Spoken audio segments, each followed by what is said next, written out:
សួស្តីបងប្អូនថ្ងៃនេះអត់បានធ្វើចម្រៀងច្រៀងទេទៅប៉ៃលិនយកកូនចៅ2នាក់ជនជាតិថៃទៅប៉ៃលិនដើម្បីទៅធ្វើការនៅទីនោះហើយយើងបានមកដល់ប៉ៃលិនហើយចឹងមេឃសតុំរហូតបងប្អូនអើយតែកុងទ័របើក100 120 100 120រហូតតាមផ្លូវតែសំណាងដែរវាអត់ភ្លៀងបងប្អូនបើសិនជាយើង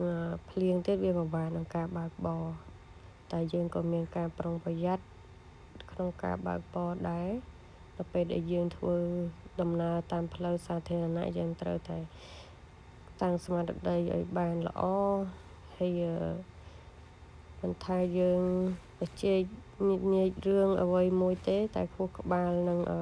ជើងយើងត្រូវតែរហ័សតិចណាបងប្អូនកុងទ័រមិនដែលថាជីឲ្យយឺតមិនទេបងប្អូនអើយតែគឺនឹងល្អមែនទែនហ្មងសារផ្លូវបើកស្រួលហើយខ្ញុំឆ្ងល់នៅតាមតំបន់ហ្នឹងគាត់ដឹកផ្លែឈើបងប្អូនឡានសាំយ៉ុងបងប្អូនគឺខាងក្រោយហ្នឹងបាសខាងមុខហ្នឹងគឺនឹងចិត្តនឹងដល់ដីបងប្អូនខាងមុខក្បាលឡានណាហើយតាមផ្លូវហ្នឹងគឺមានតឡាននឹងទាំងអស់តែម្ដងដោយសារគាត់ដឹកធ្ងន់តែមើលបងប្អូនហើយមើលផ្លូវគេសាហាវមែនទេបងប្អូនគឺស្អាតសាហាវហ្មង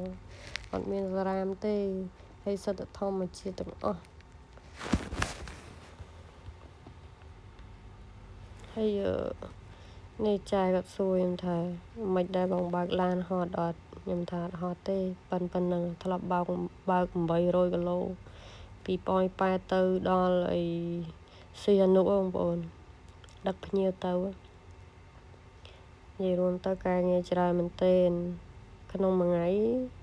ពេលខ្លះយើងធ្វើឲ្យខ្លួនឯងរវល់ណាបងប្អូនពួកយើងនៅមានកម្លាំងរោកម្លាំងធ្វើកន្លែងណាដែលយើងត្រូវរោគឺយើងត្រូវទៅរោយើងអត់អាចទុកយើងទៅនេចោលទេមិនថាការងារតូចការងារធំតិចឬច្រើនត្រូវមានចំណូលសម្រាប់ជីវិតខ្លួនឯងឥឡូវយើងធ្វើដំណើរសិតតែព្រៃបងប្អូនសងខាងហើយស្អាតមែនទែនមើលទៅស្រឡះភ្នែកណាតែអ្វីដែលខកបំណងគឺតារ៉ូតរ៉េនញ៉ាំអត់បានតរ៉េនហ្នឹងបងប្អូនទៅជាបានអើយគេហៅអីគេអាម៉ុនCould you find a way to let me down slowly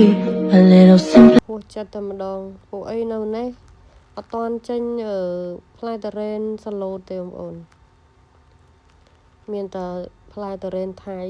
ដូចទៅនៅយើងប៉ោយប៉ែតដែរចឹងក៏អត់ញ៉ាំទេអានេះដល់កាស៊ីណូហើយបងប្អូនកាស៊ីណូប៉ៃលិនហើយយើងរោកន្លែងញ៉ាំបាយហើយនឹងដាក់កូនចៅចូលកន្លែងធ្វើការជាអី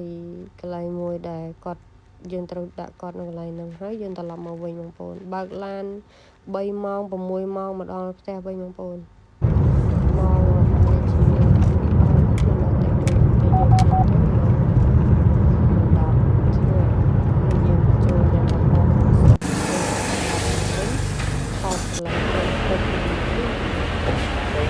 កថតបានពី3ប៉ុស្តិ៍ដែរវីដេអូមានតែប៉ុណ្្នឹងបងប្អូនអើយ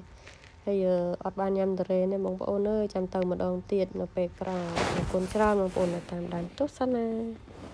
បាយបាយ